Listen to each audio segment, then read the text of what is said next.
7, your primetime news source, starts now. Political dignitaries are starting to arrive here at the Washington University campus for tonight's second presidential debate.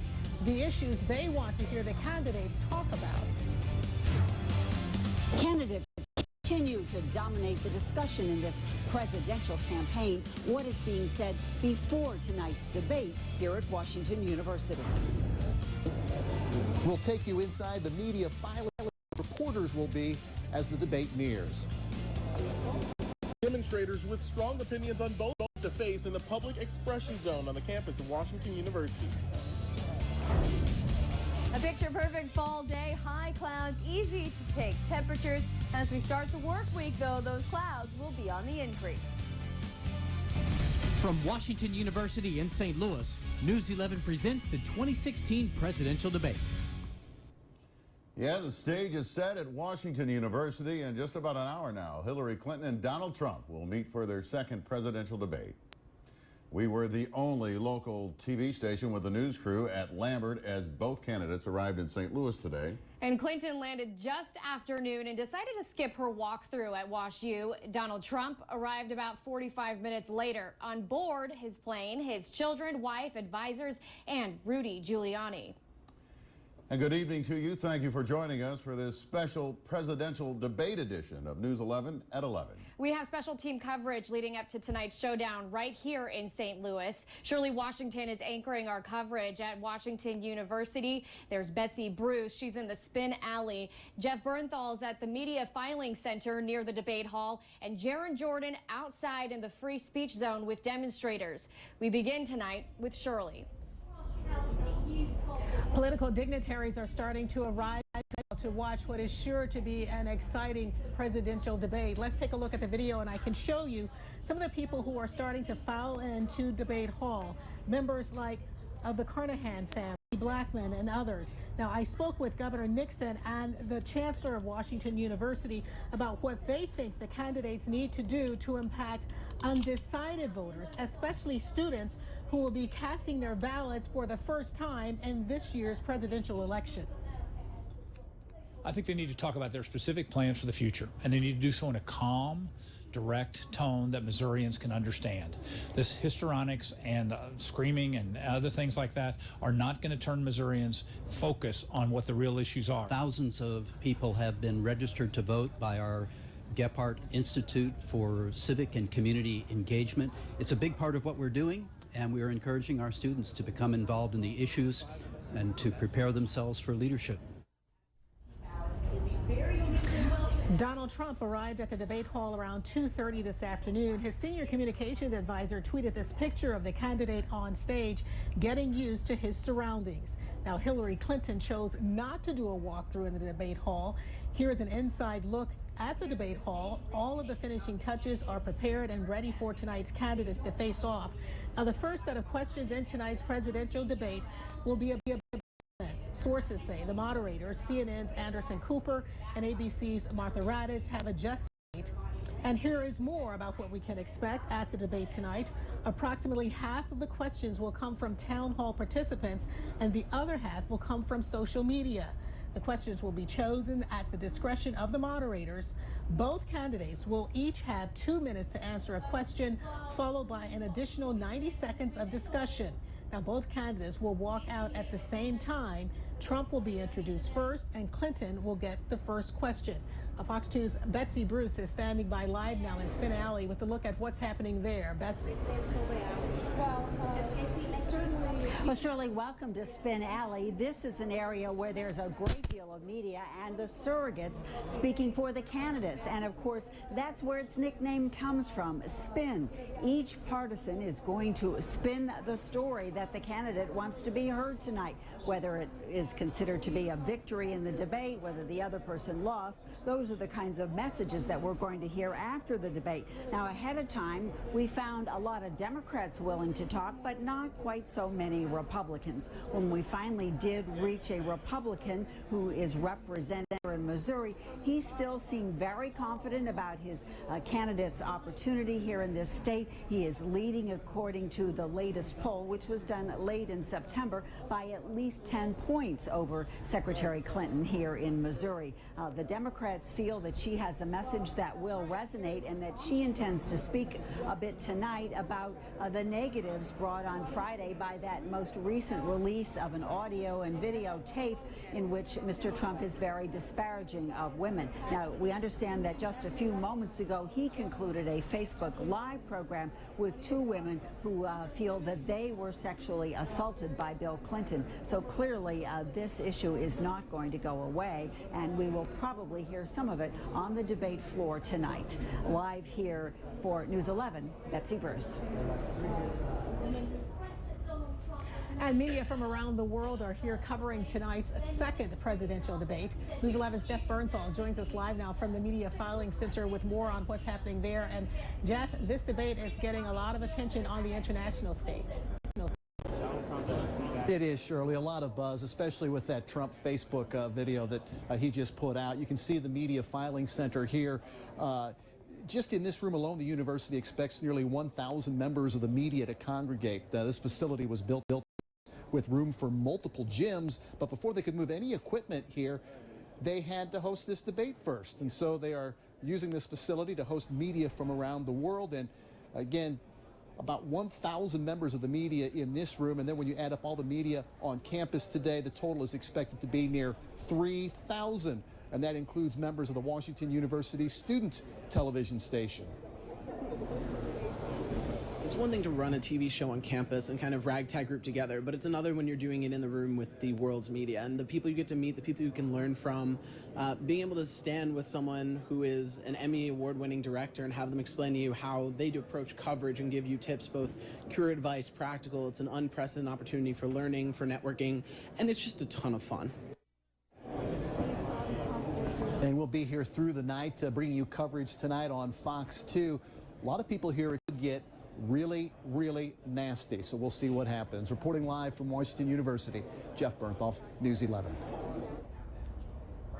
And of course, Jeff, that's one of the things that some of the people that I spoke with tonight said that they don't want to see happen. They said they want to hear the candidates talk about issues and policies to unite the country as opposed to character assassination. They said they've heard enough of that, and now they want to hear what's important to voters. Of course, we'll be here. We'll let you know exactly what happens. Reporting live from Washington University, I'm Shirley Washington for News 11. Shirley, thank you. And along with all of the media, the candidates, the supporters, and critics of them both are on campus tonight ahead of the big face-off. And Jaron Jordan is live with what's going on outside of the debate hall. Jaron.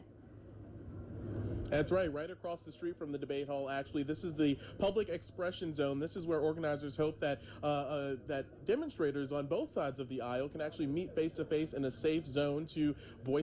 Jarrell Ware here. He is with the Fight for 15 group. This is the group, actually about 1,000 members demonstrating throughout St. Louis. They actually closed down the Delmar Loop just a short time ago, marching to this area. You guys are here. You were saying that you're not necessarily endorsing a candidate, but you're endorsing some issues. Yes, absolutely. We're here to let these candidates know that we need racial justice, we need immigration reform, and we need better pay for child care and home care workers. And for you guys, coming here to this public expression zone was more about being able to, again, just put these issues out on the forefront, because you're saying whoever wins the office is going to have to face these issues. Absolutely. We're going to bring it to their doorstep. We have to understand we vote these people into office, and it's time for them to get the issues right in this country.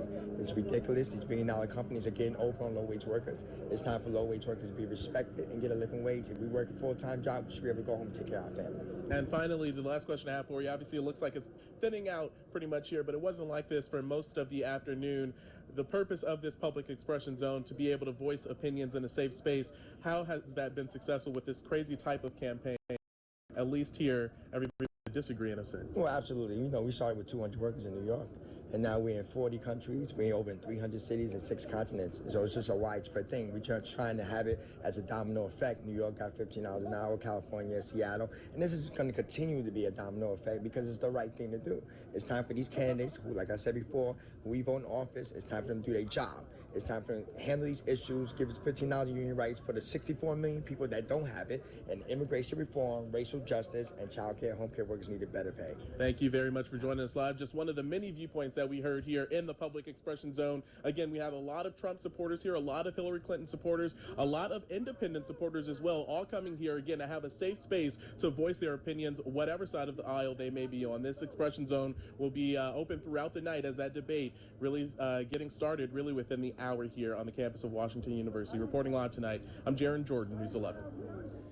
Jaron Jordan, thank you. There have been a lot of developments with both candidates just in the past 48 hours. Donald Trump thanked his supporters today, then criticized GOP leaders who have polled their support for him, tweeting, "So many watch their poll numbers and elections go down."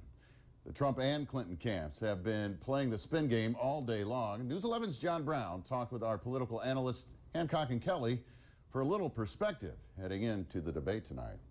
Yes, we have been talking a lot of politics, not only today, but over the past few weeks leading up to the Washington University debate. With me right now, of course, Hancock and Kelly, Fox 2. All right, fellas, here we are, Super Bowl day in St. Louis. Yeah. Let's talk first of all about what you expect to happen tonight. John, I'll start with you. What do you expect? Well, I think Donald Trump's got to quickly pivot away from the video story, and he's got to apologize. It's got to be sincere. It's got to be contrite, and then back to the issues. Donald Trump wins this campaign on the issues, and if we don't get there, and if we don't get there quickly, it's going to be a rough night. And then John's exactly right. That's exactly what Donald Trump has to do, and what Hillary Clinton has to do is prevent him from being able to do that. No matter how much he wants to pivot away from the mess he's made for himself, she has to continue to find a way to take it back there and see if she can maybe get this guy to explode. Really quick, right? I mean, if he ends up going after her husband, which one of the today, don't do that. But if he goes after Hillary saying, hey, your husband did what I was talking about, this could be awkward TV tonight. Well, it's going to be awkward TV. I mean, from the start, is she going to come out and shake his hand to start?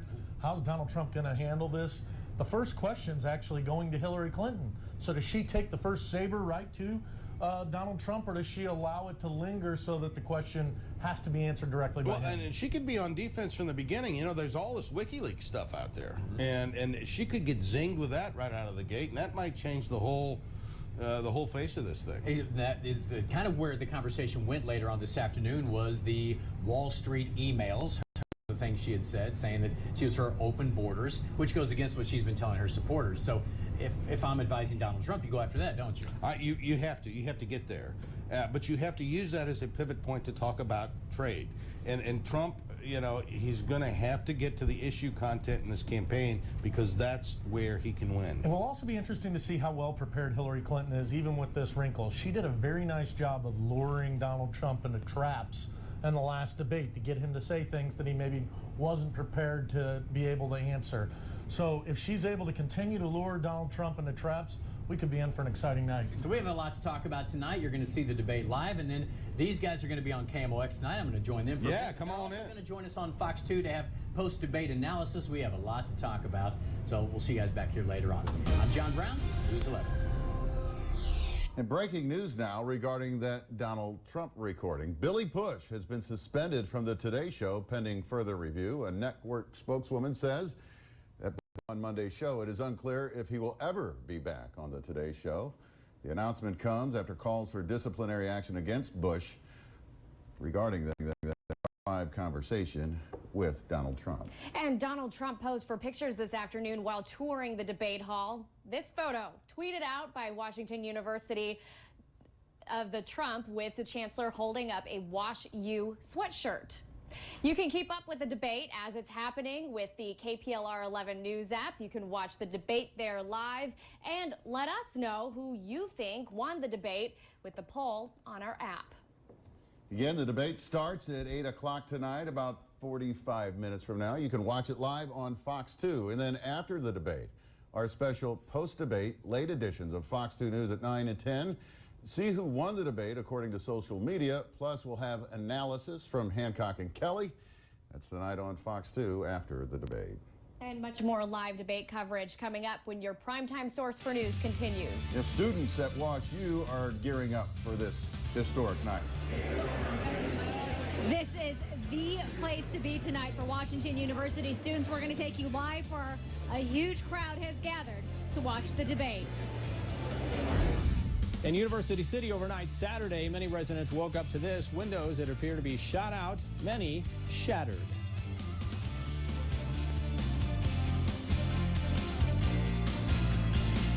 And we had a beautiful fall day across the St. Louis area. Just a few high clouds and some great temperatures. In fact, temperatures a little warmer today. That's a trend that's going to take us into the work week.